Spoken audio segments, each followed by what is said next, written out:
Tsunami merupakan bencana alam yang sangat berbahaya.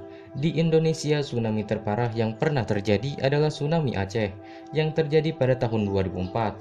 Tsunami ini disebabkan oleh gempa bumi di Samudra Hindia yang berjarak sekitar 149 km sebelah barat Provinsi Nangro Aceh Darussalam. Gempa tersebut berada di kedalaman 10 km di dasar laut dengan kekuatan gempa mencapai 9,0 magnitudo yang menghasilkan gelombang tsunami setinggi 20 meter dan menimbulkan kerusakan yang sangat parah di Aceh. Istilah tsunami sendiri berasal dari bahasa Jepang, yaitu su yang artinya pelabuhan dan nami yang berarti gelombang, atau dengan kata lain tsunami dapat diartikan sebagai gelombang pasang.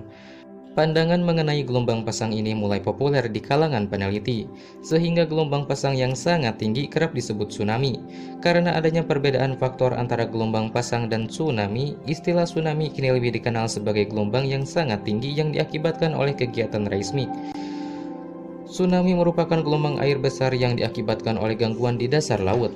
Gangguan ini akan membentuk gelombang yang menyebar ke segala arah, dengan kecepatan gelombang mencapai 500 sampai 900 km per jam. Awalnya gelombang tersebut memiliki amplitudo kecil, umumnya 30 sampai 60 cm, sehingga tidak terasa di laut lepas, tetapi amplitudonya membesar pada saat mendekati pantai. Tsunami terkadang menghantam daratan berupa dinding air raksasa, terutama pada tsunami pergerakan lempeng. Tsunami ini diakibatkan oleh pergerakan vertikal pada lempeng yang berubah patahan atau sesar. Patahan ini menyebabkan dasar laut naik atau turun secara tiba-tiba, atau dalam fase ini dinamakan gempa bumi. Biasanya, gempa bumi ini berada di daerah subduksi. Karena adanya gempa bumi inilah yang membuat hampir 90% tsunami diakibatkan oleh gempa bumi di bawah laut, namun sisanya diakibatkan oleh longsoran tanah, benda langit yang jatuh ke laut, dan letusan gunung berapi. Contohnya adalah tsunami yang terjadi ketika letusan dahsyat Gunung Krakatau yang terjadi pada tahun 1883 yang mengakibatkan tsunami setinggi 40 meter.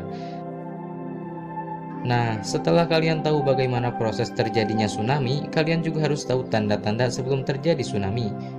Tanda-tanda sebelum terjadinya tsunami adalah adanya gempa dan gempa pengiring, kondisi air pantai yang tiba-tiba surut, terdengarnya suara gemuruh, gelombang pasang yang sangat tinggi.